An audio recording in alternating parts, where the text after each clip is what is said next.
Today we are looking at contributions of Muslims to America.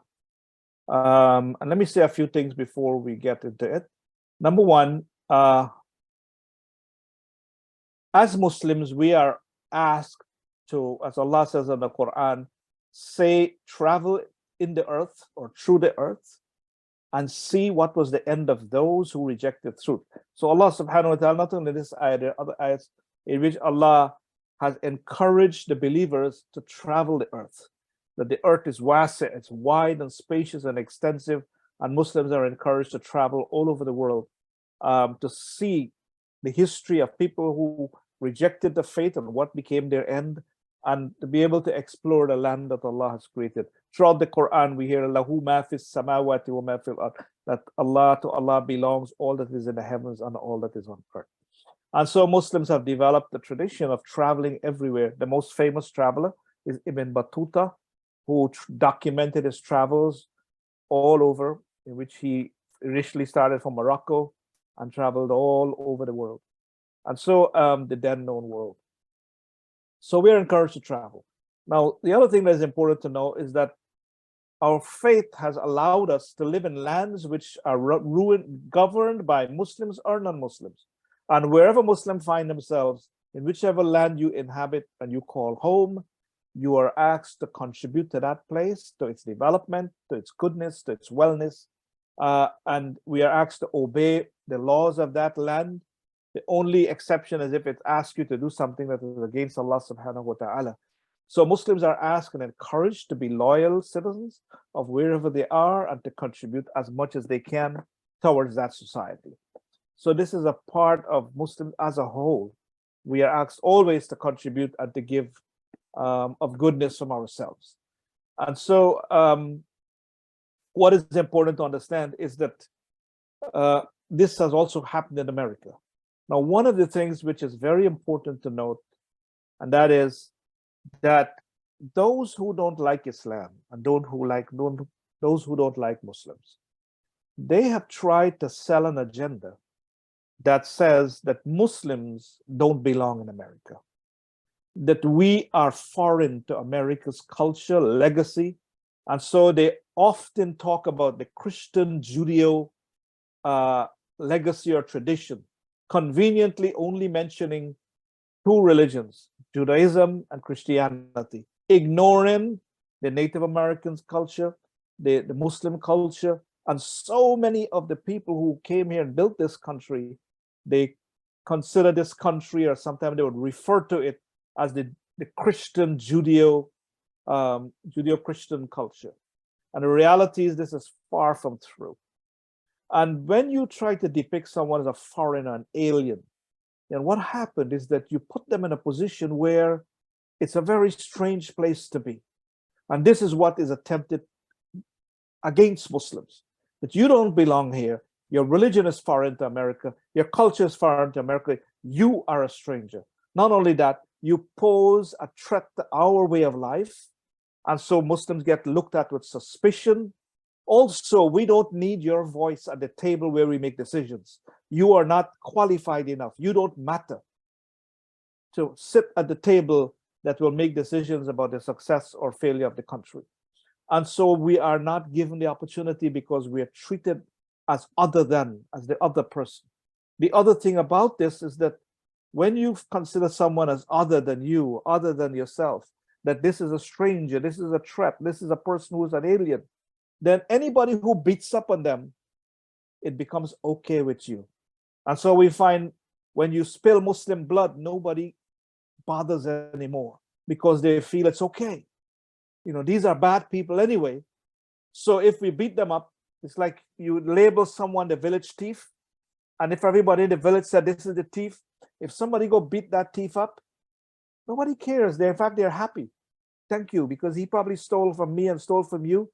So it's good that he gets some licking. And so when you beat up on the Muslims, it's considered okay. So Islamophobia and all this stuff that's happening to Muslims, the media and everyone treats it as if it's okay to bash Muslims, it's okay to shed their blood, it's okay to have violence against them. And this creates this kind of attitude. Not only that, finally, anyone who rushed to the aid of the Muslims is considered also guilty by association. And so people are scared to even support a just cause with a Muslim because of the backlash they will get. Now, when you combine all of that in terms of what it's trying to do, it creates in our young people who are trying to be good citizens of America an enormous burden to prove that they are as loyal as any American, as patriotic as any other American, and that they should be given a legitimate chance to thrive and to contribute as others. Unfortunately, this is not the case. There is even one politician advocated for the Muslims should be banned and that Muslims should not be allowed from certain countries. And the reality is, after this session, you will realize that Muslims have never been a stranger to America, has never been alien to American culture. And so we will realize that Muslims were part and parcel of the very fabric and history from the very original part of American history, that we were not aliens. We have never been. We're always here.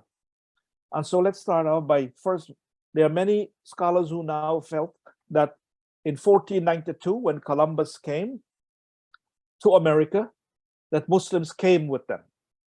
There was one famous case of Estevanico, known as Esteban, or Mustafa Azimuri. This was a brother who came, was Muslim, but he had a very special gift in that he was able to speak the language of the native Hispanics that was there at the time. And they used to utilize him as a translator. And so he facilitated a lot of the interactions with the native locals. And as he was very skilled in speaking their languages. But he was there from 1527, which is like, when he came over and was part and parcel of that struggle. And so from the very early stages, we know that when they tried to look at the library of Thomas Jefferson, they found within his library was a copy of a 1734 copy of the Quran, that he had a copy of the Quran in his library. And so there has been a long tradition from early days of Muslims' presence. Scholars have now said over 20% of the slaves that came to America were Muslims. And so Muslims are not new to America. It's not a modern phenomenon that Muslims just start coming to America recently. They have always been here from very early. And they have always contributed significantly to defining the landscape and the history of America. So Muslims have always been involved in trying to help America become America. And so we should not allow any of those negative voices to make us feel lesser than or other than. We have just as much right as another person who come from an Anglo country or some other place where it's normally accepted that they are okay. And so let's look at some of the contributions that Muslims have made in the area of architecture. We have Fazlur Rahman Khan. He was known as the Einstein of structural engineering. He pioneered a new structural system of how you interlinked tubes and connect them in a way that they used to use less steel for skyscrapers. Without his design, skyscrapers would not have been a reality. And he ended up designing the Sears Tower, which was considered the highest building in the world at that time, the John Hancock Tower, the US Bank Center in Milwaukee, the Hubert Humphrey Metrodome in Minneapolis, and many others, the US Air Force Academy in Colorado. This genius architectural brother from Dhaka, Bangladesh, became an innovator in this area. And his innovation has led to this building of many skyscrapers, such as the Trump International Tower and the tower in Chicago and the Bank Center and so on. And so in this area of architecture, Muslims have pioneered this contribution towards that particular field. In the area of medicine, Dr. Ayub Umayya, 1963, came up.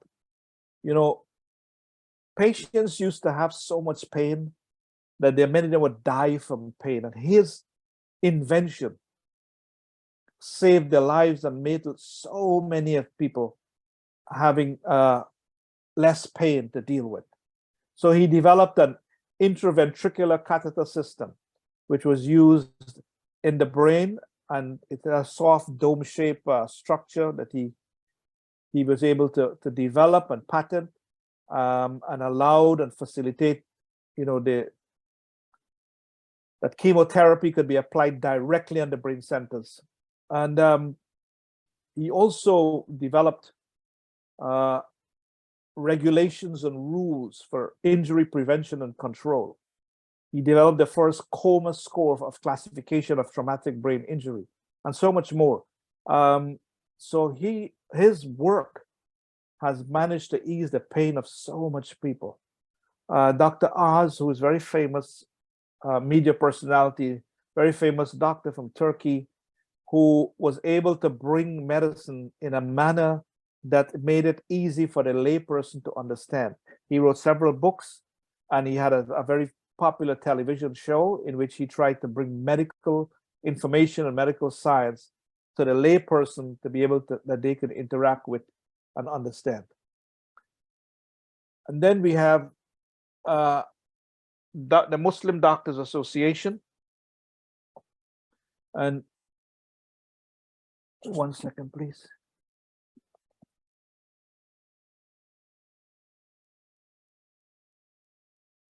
Muslim Doctors Association that was set up and dedicated to providing healthcare services for the Muslim population, regardless of color or nationality. We have many other free clinics, UHI and other free clinics are available by Muslims, offered by Muslims. Almost 10% of the doctors in America are Muslims, even though we are so small percentage of the population in America. And so in the area of medicine, Muslim excel. You have so much Muslim doctors. We always say jokingly that if you get a heart attack, it's better to have it in an Islamic function, because you will find so many doctors there that could rush to your aid. In the area of food, Muslims have contributed tremendously. Not only this brother has famously invented the snow cone, Ernest Hamwi, they run out of dishes of what to put the ice cream in, and he was able to construct and craft a waffle-like cone that became very famous in order to hold the cream. Besides that, Muslims have set up thousands of halal restaurants and foods, and the Muslim community are the most diverse community in America. Out of all the religious communities, Muslim community is the most diverse. And so within the Muslim community, they have offered to America the vast variety of foods that they bring from their own culture: Pakistan, Morocco, Turkey, Syria, the Caribbean. So many places, as Muslims have come to America, they have brought their cuisine, and they have introduced America to this rich, diverse source of food culture. Halal Guys, very famous in Manhattan. The line goes around the block in terms of trying to get access to their food. And so this is another significant contribution Muslims have made to America. In the area of sports, the greatest boxer of all time was Muslim, Muhammad Ali. And each of us, unless you are living in some cave, must have heard his name. He's considered one of the greatest boxers. That I think he won the championship 3 times. And Mike Tyson, who accepted Islam later, in his early days, he was not Muslim, but he became the World Boxing Council champion, the World Boxing Association champion, the IBF, International Boxing Federation champion, at the young age of 20 years of age, and accepted Islam. In the area of basketball, you had one of the greatest basketball players, Kareem Abdul-Jabbar, who is a 6-time world championship and inventor of the famous sky hook, which was unstoppable and unbeatable in his time, in which he jumps up and he is able to hook or curve the ball over everyone else and land in the hoop. He's also a Hall of Famer. And then we have Hakeem Olajuwon from Nigeria originally. also won 2 championships in the NBA. Also Muslim. He used to fast in Ramadan whilst he played basketball. So he was very, very devoted Muslim, and he would pray and would fast whilst playing basketball and did not stop fasting. And he used to live in Houston. He built a huge big masjid there and is still very active in Islam. And then we had the amazing sister in sword fencing, Ibtihaj Muhammad. I have read her biography, absolutely incredible and amazing determination, you know, and credit to her and her family, her mother. She was a very famous sword fencer. In 2016, the Summer Olympics, you know, she participated. She was able to win a medal, a bronze medal for the United States. She is being selected by the U.S. presidential campaign, you know, about diversity. She is the face of Muslim diversity, and they have her as an ambassador going around the world, showing, because of her hijab, diversity of Americans. And the Guardian newspaper wrote about her, saying one of the best symbols against intolerance America can ever have is this sister being on the face. And so she is now, Mattel, the company that makes toys, introduced a female line of Barbies with hijab on. So she have a Barbie doll fencer. She has written 3 books, a children's book. My is the book. It's called, I think, The Blue Barbie, The Proud Blue, it's called, in which she was going to school with a blue hijab, and 2 books about her life. She was met with tremendous discrimination and racism throughout her career. Her own teammates of the Olympics didn't speak to her, you know, even though they were all competing for the United States. She went through a hard time, and her book is a real inspiration. In football, you have Muhammad Wilkerson. They have many NFL players that are Muslims. Wilkerson, for example, defensive end for the New York Jets. His mother wears hijab, and he said, my people used to look at my mother funny. They would make faces when they see her, because they don't act normally when they see her. They're uncomfortable. Aqib Talib, you know, who Aqib means last one, Talib means student. You know, he's from the New England Patriots, he was. And his mother converted to Islam, and she gave all 4 of her Muslim children names, Islamic names. Then you have Hussein Abdullah, another one that very devoted Muslim.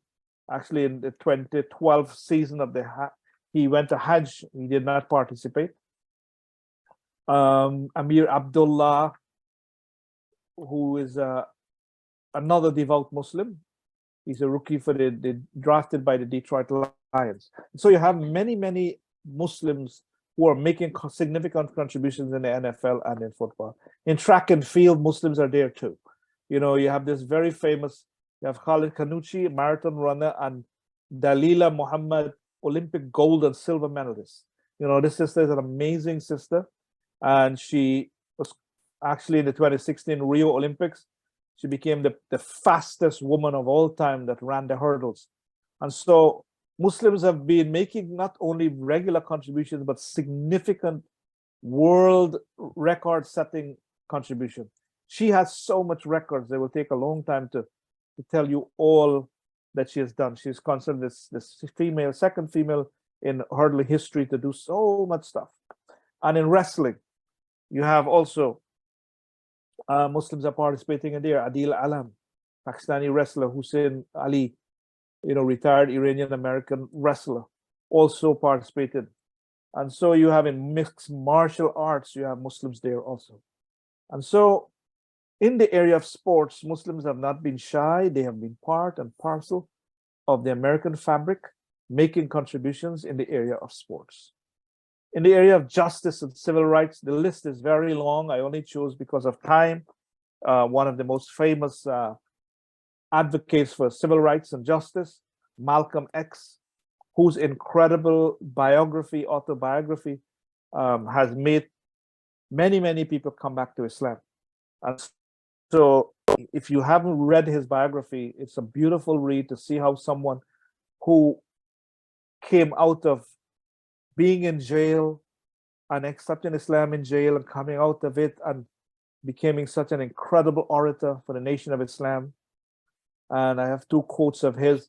You can't separate peace from freedom, because no one can be at peace unless he has his freedom. We are non-violent with people who are non-violent with us. You know, he was often misunderstood as being a person who advocated violence. But what he was advocating was that we will not sit down idly and just allow people to trample over us and do nothing.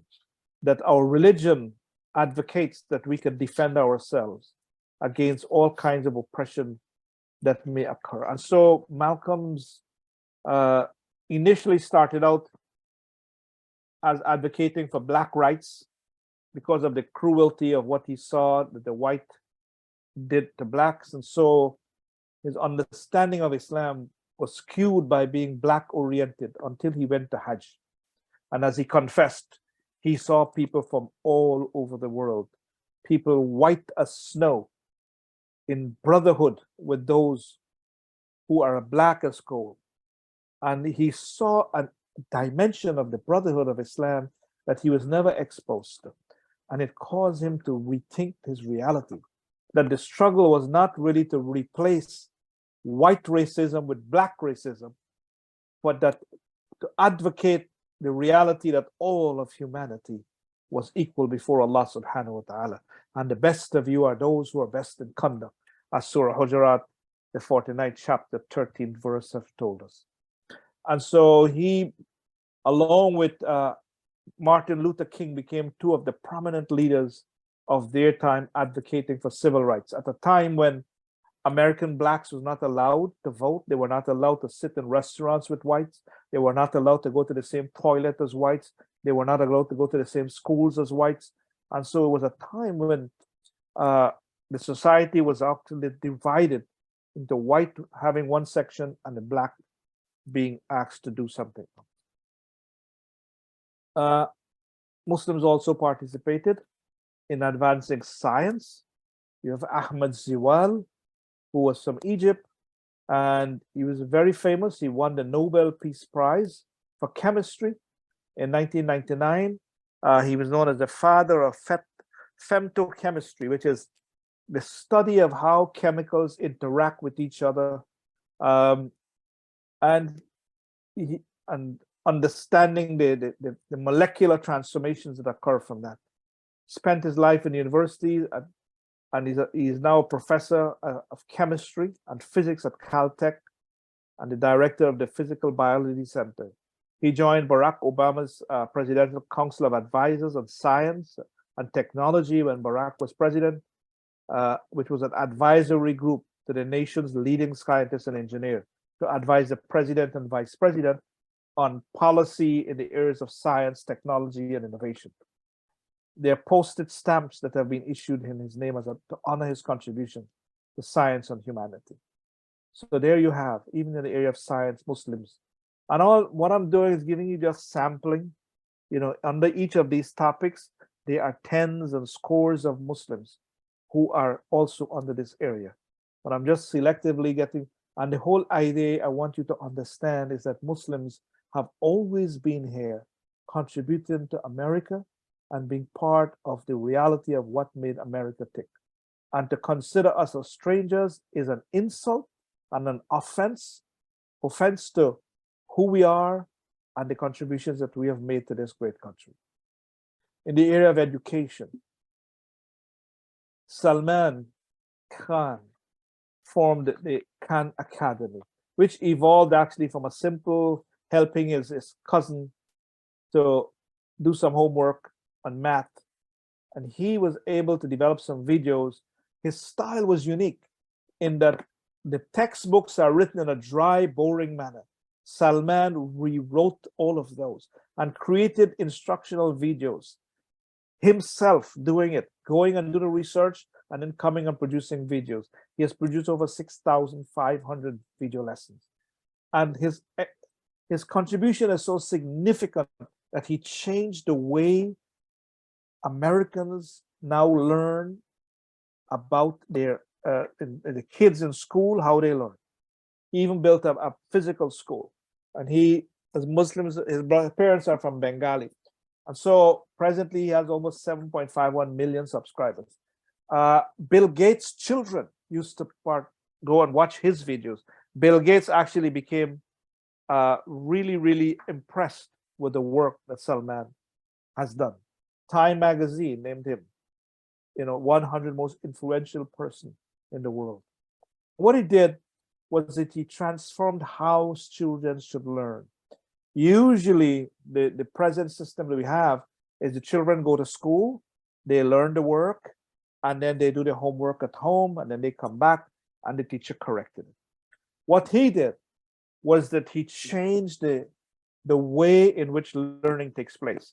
So he did the following, and he had a school in California which became a template of this experiment, in which the kids stay at home and they watch the videos and then they do the exercises. And the exercises are specifically earmarked for the students. So the teacher is able to see student X got 4 problems wrong. And this teacher is able to figure out the reason why they got these 4 problems wrong was because this particular concept was not clear to them. And they are making an error in this concept. And so when the kids now go to school the next day, the teacher, instead of teaching, is actually zoning into each student and says, here, this is the concept you need to learn. And so the exercises are tailor-made, they're graded, they're based specifically on the strengths and weakness of the student. There's a whole new way of how students learn. Their grades got better. The whole thing ended up being an amazing exercise. And so Khan's Academy continues to inspire and be a source of education for people all over the world.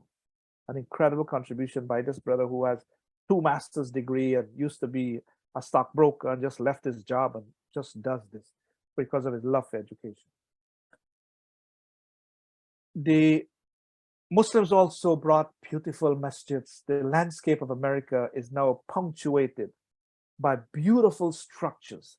That is such an amazing thing to watch. And as you travel through America, you can get to see these beautiful structures that Muslims have built. Creative, inventive, and they dot the landscape and has created such a pleasant atmosphere.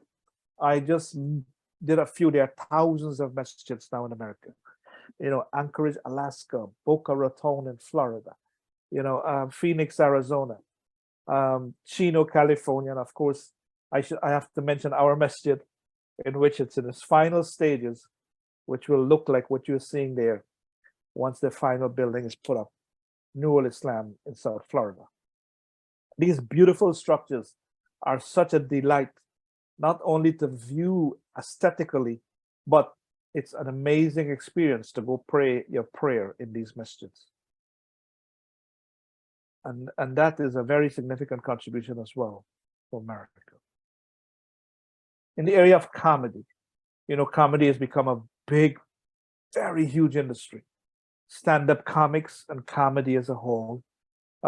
Muslims are always accused that they are not very, they're not fun people. We're too serious, we're stoic, everything is serious, serious, serious. But the reality is, there are so many Muslims who have ventured into the field of comedy and have participated in that. Some of the famous ones I have mentioned here, Azhar Usman, Aman Ali, Baba Ali, who has so many beautiful videos online. If you have never seen a Baba Ali video, just go type Baba Ali, in which he explains Islam in a very fun-oriented way. Dave Chappelle, Dean Obaidullah, Hassan Minhaj, Muhammad Amr, Umar Reagan, Bryant, Preacher Moss, and the list is very, very long of Muslims who have become comedians and are contributing to the culture and the fabric of American society. In the area of the military, Muslims have also been part and parcel from very early in American history. There are documentation of Muslims participated in the Civil War that America had. And so Muslims have been in the army, contributing to that, in the military from a very long time. Humayun Khan got famous because his father, during the when Hillary Clinton was going for campaigning, they had his father, Khizr Khan, and his mom, Ghazala Khan. They addressed the Democratic National Convention in 2016. And of course, the opposition made some remarks about them. And it ended up in a back and forth and skyrocketed into a serious conflict. Humayun Khan, for himself, bravely gave his life to save his fellow soldiers, and he died from a car bomb. Colonel Burpeak is a retired U.S. Marine. He's flown helicopters. He was a convert to Islam. He converted to Islam when he was 19 years of age. And he attended the University of Southern California. And he was considered the highest ranking Muslim in the U.S. Marine Corps. So Muslims have always been in the army. I have a friend myself who I grew up with, personal friend, very good buddy of mine, who has retired now from the army. I think he was there for like 20 years.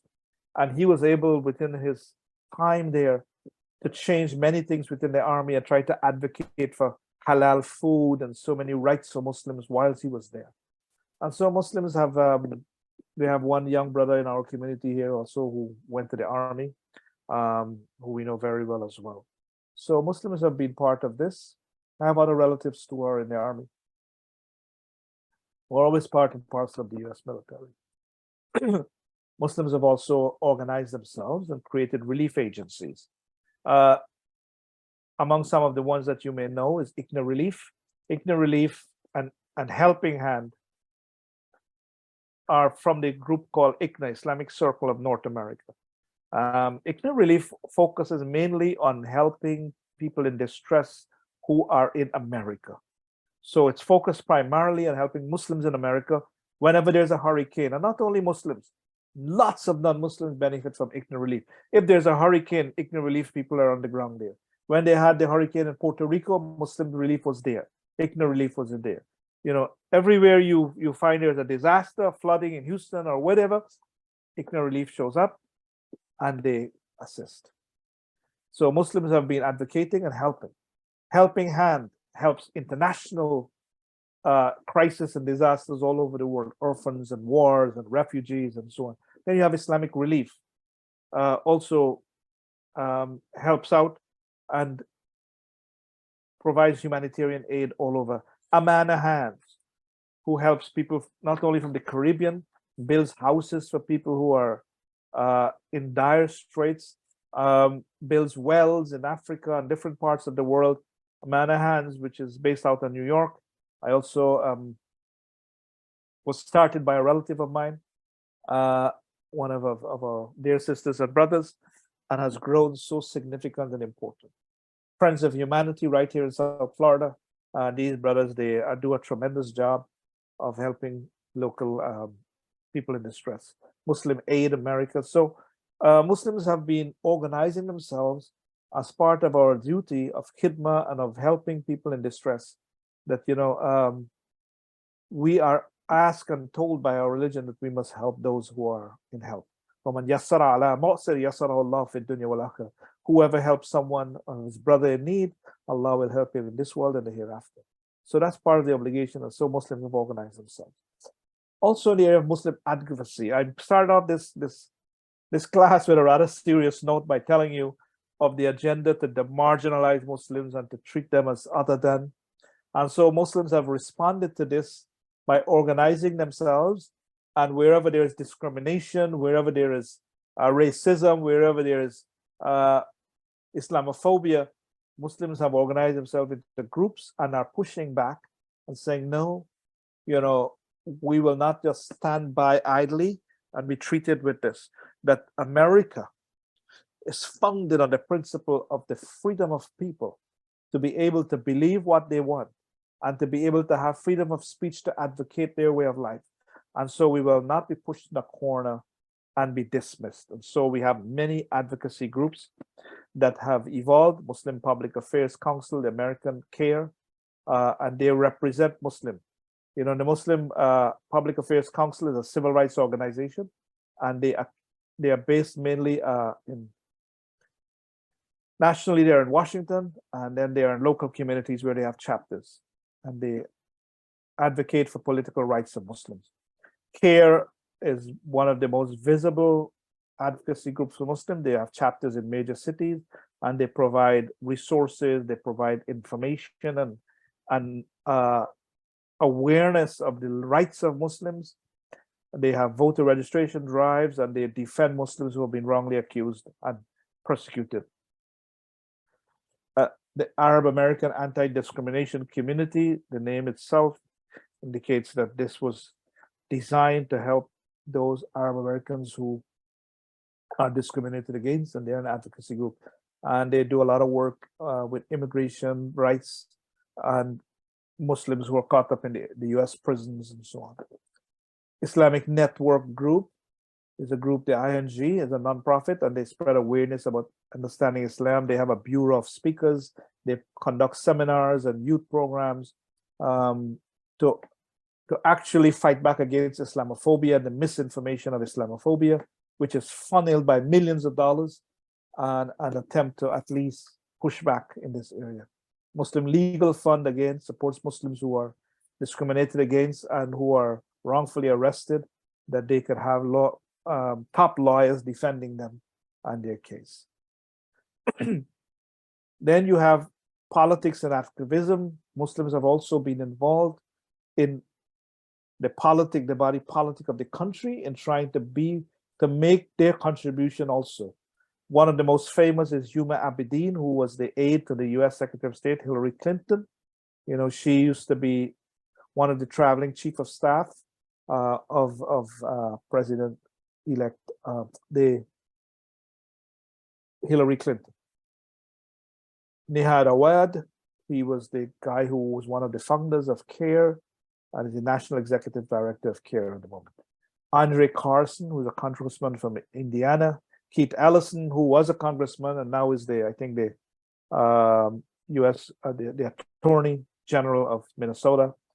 Zalmay Khalilzad was a former United States ambassador to the UN. Ilhan Omar was also elected to Congressman, and Rashida Tlaib again elected to Congress. So Muslims have been part and parcel of being involved in making their contributions from a political direction as well. In terms of art, we have many artists that are based in different parts of the world. I have just give you a quick list. Camila Jahan, artist based in New York. The Egyptian American Art Museum curator, president and CEO of the United States Artists in Chicago. Diana Haggag. Shireen Nishat, Iranian American visual artist and film director. Not only the area of art, but the area of film. I deliberately did not put the area of film, and also even in music, Muslims have been a tremendous, it's a long list of musicians. I did not include it in the notes here that Muslims have contributed to America's music culture, film culture, art culture as well, and brought their richness, their diversity to add to the beautiful fabric and quilt that America is. And so all of these are part and parcel of our society, and they're all Muslims. In the area of business, we have, you probably bought Chobani, you bought yogurt, one of the most best-selling yogurt in the United States, owned by billionaire Chobani CEO, humble brother who started with nothing and was able to develop himself. Hamidi Ulukaya, and he is such a philanthropist that he has given back so much. There's 2 million to the United Nations High Commission of Refugees. He has given so much to charities that of Iraq and Syria, and refugees all over the world. In fact, he hires so many immigrants and refugees. He is also pledged, Warren Buffett had trying to get billionaires to pledge that they will give away all their money when they pass away. It's the philanthropic, it's called the Giving Pledge. So Warren Buffett promised to give away, Bill Gates promised to give away. He also signed up, that he will give away his wealth as well. Obama elected him as one of only 11 people who was selected on a global entrepreneurs initiative. He is involved in the arts. He's donated so much. He's considered the 2017 Times Magazine 100 most influential person in the world. So he has been very active, and his resume is tremendously long. A brother who came to America with nothing and was able to live the American dream and became a billionaire and is giving back so much to America. And the list is long of among business people of America, that of Muslim business people and what they've contributed to America. Michael Chowdhury, founder of air cargo company Atlas Air.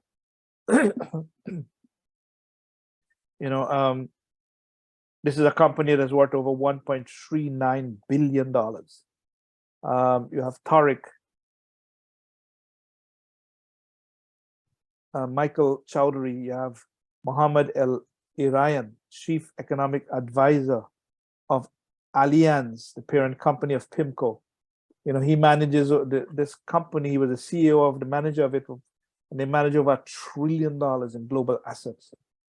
Tariq Farid, founder and chief executive of Edible Arrangements, and if you probably have seen ads and pictures of Edible Arrangements, in which they take fruits and they make them into fancy designs, and they sell them.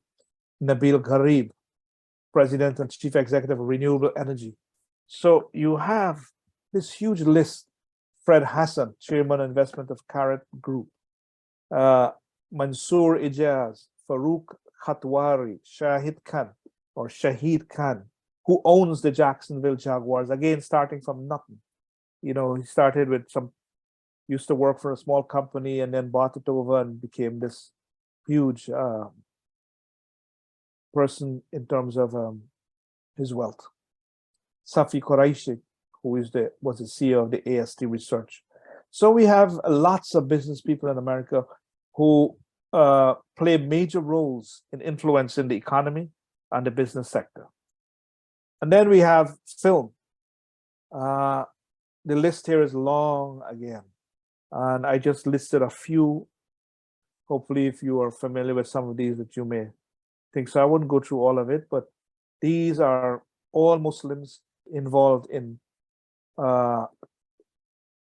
various parts of film industry, from film director to producer to actor to writer to, Muslims are involved in every facet of the film industry. And then religion. Of course, we are Muslims, and I've taken pains to list quite a number of our major scholars, because these scholars are influencing the way America view Islam, the amount of people coming into Islam, accepting Islam. These are some of our major scholars in America who continue to work hard to bring the beautiful message of Islam to people, and to let the voice and the guidance of Islam be heard and shared with this society, because we do believe that Muslims have a lot to offer to America in terms of their being guided to Allah subhanahu wa ta'ala and being able to be given a chance to live a wonderful life. So you have Yasir Qadi, Umar Sulaiman, Dalia Mujahid, her sister Yasmin, two very activist sisters, Jonathan Brown. If you have never listened to his lectures, beautiful brother, Amina Wadood. I didn't include her here because she's also a controversial figure, but she is an activist as well. Suhaib Webb, Hamza Yusuf, convert to Islam. Suhaib Webb, convert to Islam. Hassan Hattab, very respected scholar. Hassan al-Qazwini, a Shia brother, one of the leaders of the Shia community. Yusuf Estes, convert to Islam, Sherman Jackson, amazing deep thinker. And if you have never listened to a Sherman Jackson lecture, go on YouTube it and have a treat.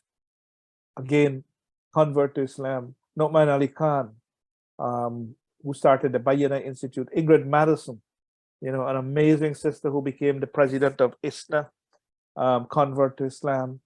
Waradin Muhammad, who reformed and reoriented the whole of Nation of Islam back to Islam.